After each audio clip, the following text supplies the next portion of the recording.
This whole 2020 trend of smartphones getting more and more affordable is one of the best stories of the year. Now, mind you, it's not about the phone companies making their flagships cheaper, it's more about making what we would call mid-range phones more and more reliable.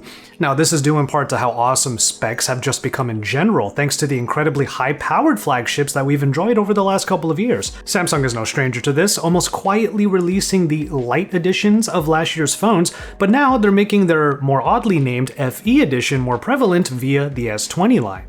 FE is supposed to stand for Fan Edition, but that implies that people who are fans of Samsung will be the ones who flock to this device. I think that if you're a true fan of Samsung, you're probably watching this on your Galaxy Note or your Galaxy Z Flip or Fold already, so maybe this phone actually isn't for you. Instead, Samsung might actually mean that they're going to make new fans out of their latest phone, and with competition starting to pop up at around the same price, I actually don't think anyone should sleep on this one. To that end, let's play around with what FE could stand for, in this video basically outlining my takeaways with this phone, a phone that has high-end inspiration with a mid-range mindset. Hey, it's Joshua Vergara, what's going on everybody? This is the Samsung Galaxy S20 FE. Quick thing, this is not a traditional complaints and takeaways video because honestly, it does feel a little bit petty to shine lights on what could be nitpicky complaints in a phone that is just trying to be as accessible to as many people as possible. Now don't get me wrong, you'll hear me talk about some of the things I don't like as this video goes on, but I just decided to structure this video as my takeaways by playing around with the letters FE. As usual, we start out skin deep and look at the design. I think that this phone gives off some very serious A-series vibes, a little bit too much. The S20 line at large screams premium and high design, while the S20 FE marries that with the slightly less refined and, let's say, less curvy cues of phones like the A71.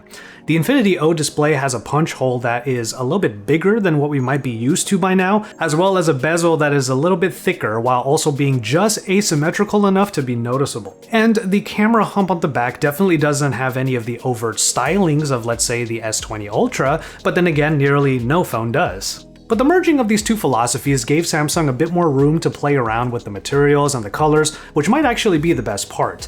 The Galaxy S20 FE comes in way more colors than basically any other release from Samsung in recent memory. I personally have the blue edition, which is actually kind of muted compared to the glowing red or the unique lavender or orange. And this phone also marks a return to matted plastic backings, which is refreshing and honestly pretty welcome. It's less prone to fingerprints, even though, as you can see here, smudges can definitely happen eventually.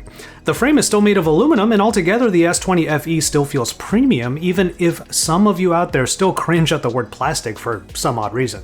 And if you happen to drop the phone, let's face it, plastic on the back will probably survive, while a glass back will crack or shatter. So fashion meets durability here, and one of the main details about this phone is that it is IP68 rated for water and dust resistance. All this talk about fashionable endurance is a nice analogy for how Samsung is basically dialing back what they can but still trying to push forward in the right places. Which does lead me to what I feel are the good essentials, the things that you need to do well in a smartphone no matter what price it comes in at. The display might not be of a super high resolution, but it's still a Super AMOLED display, and this one has a really high 120Hz refresh rate. Nowadays, in the Android space especially, high refresh rate is one of those big essential items to help ensure everything moves and feels smooth and snappy. And then you get a Snapdragon 865 in here, which might not be the Plus model, but most people who are looking at phones in this price bracket probably won't really notice a difference between the regular and the Plus anyway.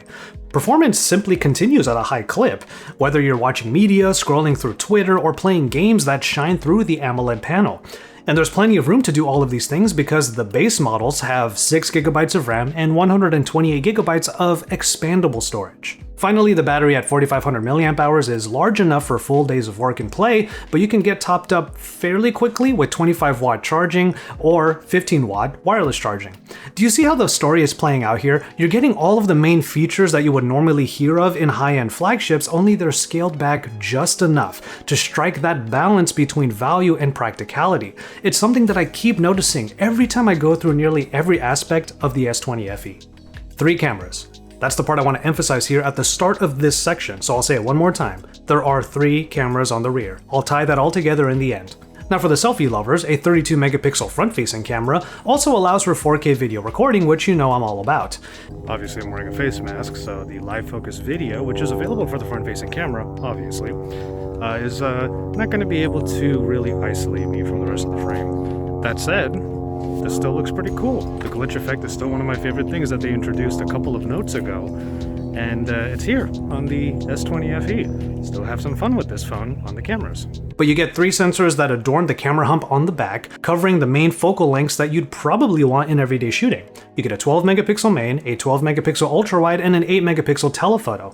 That telephoto lens is a 3x optical zoom, which to me is a great move because it helps the hybrid zoom maintain a decent amount of detail even if you're zooming past something like 5 times for some reason. And to that point, you get 30 times space zoom instead of 50 or 100, which, let's face it, are not really ranges that people have used a whole lot. 4K video recording is available at up to 60 frames per second, and many of the modes that you might have noticed in the flagship releases are here, including Pro Video mode with Bluetooth audio recording. Again, much of what Samsung has achieved in the high-end phones continues to trickle down, and the S20 FE benefits from all of that. Yo, check this out. A 731-pound pumpkin. You have any idea how many pies that can make? Ooh, I'm hungry now. Ultimately, the pictures and videos coming from this phone are not the best I've seen, but that's in comparison to some much more expensive phones. What impresses me is how much freedom you still get to have things wide or close up, use different modes, and even get manual settings for photos and videos. There's a lot of tools at the creator's disposal, even if the specifications don't sound astronomical. If you pixel peep or look really closely, maybe the colors don't really match among the different lenses, but for the general, everyday camera phone usage, these things are just slight annoyances at worst.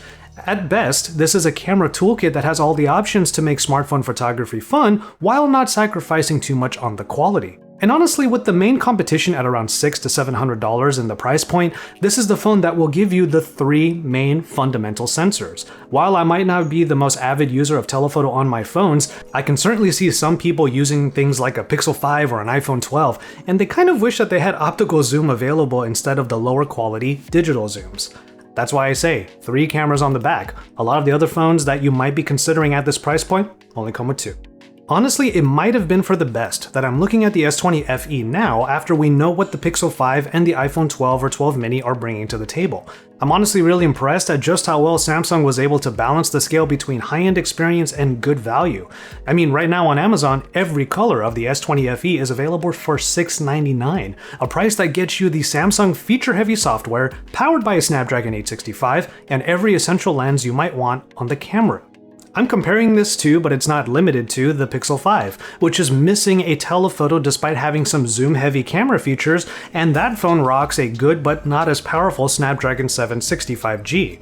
I'm also comparing it to the iPhone 12 mini, that, despite having the processor chops, comes in at the exact same price, but is again missing the telephoto, has half as much storage, has a smaller screen, and has a smaller battery.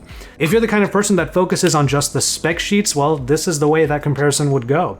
It's not to say that any of these phones are better than the others, because that's something you have to figure out yourself through your own experience.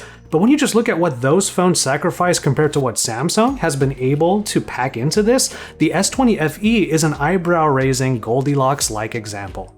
Originally, I was going to name this last section For Everyone, but that felt a little too on the nose. No phone is literally for everyone, but the fact that I even thought the S20 FE could be called that makes me realize that Samsung has achieved something great here, a balance that we rarely see in smartphones.